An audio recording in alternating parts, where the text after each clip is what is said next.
hello, and welcome back. You know what to do. Grab yourself a cup of coffee, grab yourself a cup of tea, or grab yourself a cup of water, and let's get straight into the news. Today's topic is all about Harry and Meghan's security.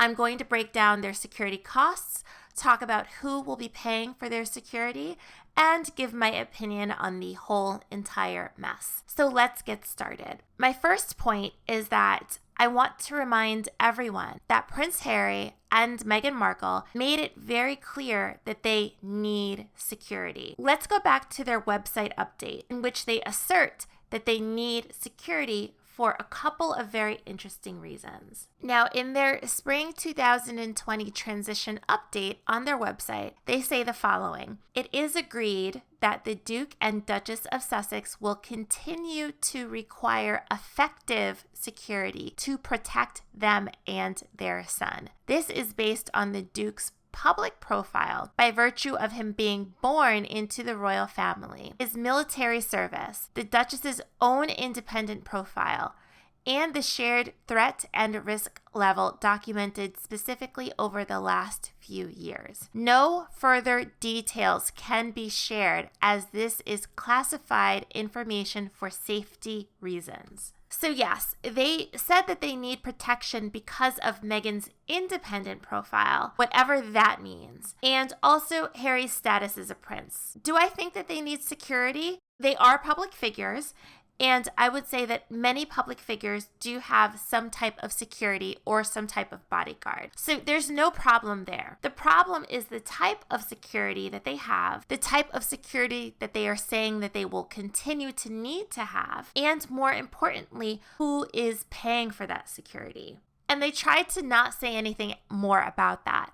They tried to say that that information was classified. What they are trying to say is that they do not want to talk about who is going to be paying for their security or how much the security will cost. They put it in their update because they want to let the public know that this is something that they intend to have the public pay for. And that part actually is not classified and should not be classified, because if taxpayers are paying for it, then of course that has to be transparent. It's very interesting to me that they were completely fine with breaking down how they were going to be making money on their website, the sources of the income, talking about the duchy, but they couldn't break down their security costs.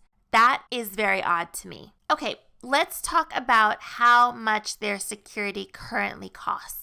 All royals have RPOs, or Royal Protection Officers, who are highly skilled officers trained to protect them and other diplomats. I want to make it very clear that Royal Protection Officers are part of an elite Scotland Yard squad, and they are charged specifically with providing 24-hour security for the royal family and London's diplomatic community. This squad was formed in 1983, and it is thought to make up of 185 SAS trained officers, including uniformed officers and personal bodyguards.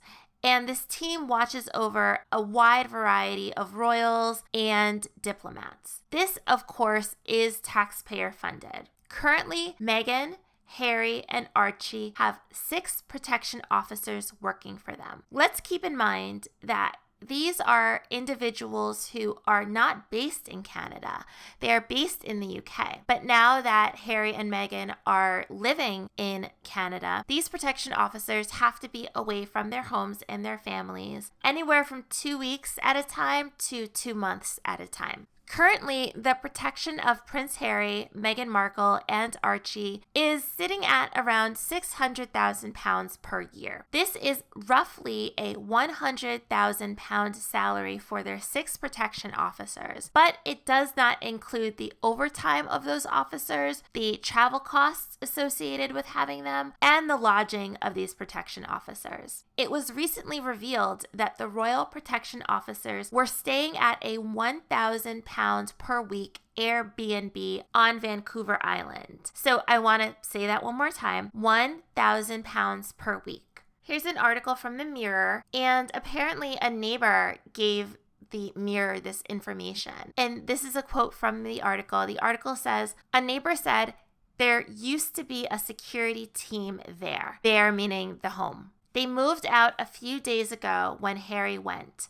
We haven't seen them since. Other officers are understood to have stayed in a waterfront hotel since Harry and Meghan arrived in November. Details of the Airbnb base came as it emerged that the couple's 9-month-old son Archie will not return to the UK when Meghan joins Harry here for their final engagements. So yes, that is an extra huge expense that those royal protection officers are placing on the taxpayers. And believe it or not, Prince Harry and Meghan Markle's Frogmore Cottage home is being staffed by security 24/7, even though they are not living there anymore. It's estimated that this security alone is £1 million or more per year. So taxpayers are also spending $1 million a year on protecting a home that has pretty much been vacated by Harry and Meghan. Also, right now, Harry and Meghan's security team is being aided by Canadian Mounted Police,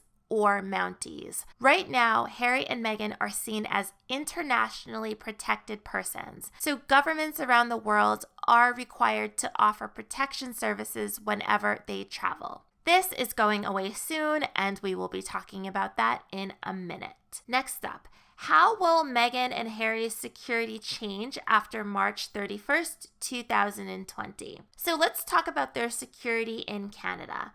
Right now, as I said, Harry and Meghan have their regular UK protection officers, but they are also being aided by Canadian protection, which of course the Canadian government and Canadian citizens are paying for. It has recently come out that Canada is not going to be providing this security to Harry and Meghan after March 31st, 2020. Let's take a look at an article that talks more about it. This is an article from The Insider. It says here, the Canadian government has confirmed the country has been paying for Prince Harry and Meghan Markle's security since they arrived in November. The country plans to stop paying for the couple, however, once they cease royal duties in April. A representative for Canadian Public Safety Minister Bill Blair told CBC News the Duke and Duchess of Sussex choosing to relocate to Canada on a part-time basis presented our government with a unique and unprecedented set of circumstances, the statement said. This is a very polite way of saying that they're basically being a pain in the butt. The RCMP has been engaged with officials in the UK from the very beginning regarding security considerations. As the Duke and Duchess are currently recognized as internationally protected persons, Canada has an obligation to provide security assistance on an as-needed basis. At the request of Metropolitan Police, the RCMP has been providing assistance to the Met since the arrival of the Duke and Duchess to Canada, intermittently, since November 2019. The assistance will cease in the coming weeks in keeping with their change in status. So this leaves our Duke and Duchess of Sussex in quite the pickle. Of course, the Canadian government should not be paying for their security since they are essentially celebrities now and nothing more. It also seems as though their security needs are going to balloon even more now that they are going to be living overseas and not going to be working members of the royal family. There's a great article that a security expert wrote on the topic, and I just want to highlight a few of the great points that he made. Quote, the traveling they do around North America is going to put an immense strain on resources, as both they and their son Archie need to be protected 24/7, and Scotland Yard detectives will tend to work in shifts of 2 weeks on and 2 weeks off. If you add the costs of them having to travel to and from the UK for leave, it could spiral out of control and become absolutely ridiculous. So in the long term, I do not think that it is sustainable. The publication The Mirror allegedly got their hands on a memo which says that Prince Harry and Meghan Markle's security could spiral and they could need 12 protection officers and not the 6 that they currently have. Like I've said many times before, Harry and Meghan were actually much more protected in the UK because of media laws and because of paparazzi laws. they are much more vulnerable in North America, especially in the United States. So if they plan on having a home in Los Angeles, they better be ready for the paparazzi on them all of the time. So now, if they are going to be working with 12 officers and not 6, we are going from a baseline of 600,000 to a baseline of well over 1.2 million. And then we have to figure in the fact that Harry and Meghan plan to be traveling all over the place, trying to secure business deals, having lunch and dinner with the celebrities. This cost could go higher than 2 million, and others are saying that this amount could go as high as 20 million pounds per year. So the question is, who is going to pay for it? Will the Queen pay for it, or will taxpayers? I think it is highly unlikely that they are going to have their protection paid for by taxpayers. Other royals like Beatrice and Eugenie, the princesses of York, do have bodyguards, but they are paid for privately. They actually did have taxpayer-funded security, but in 2011,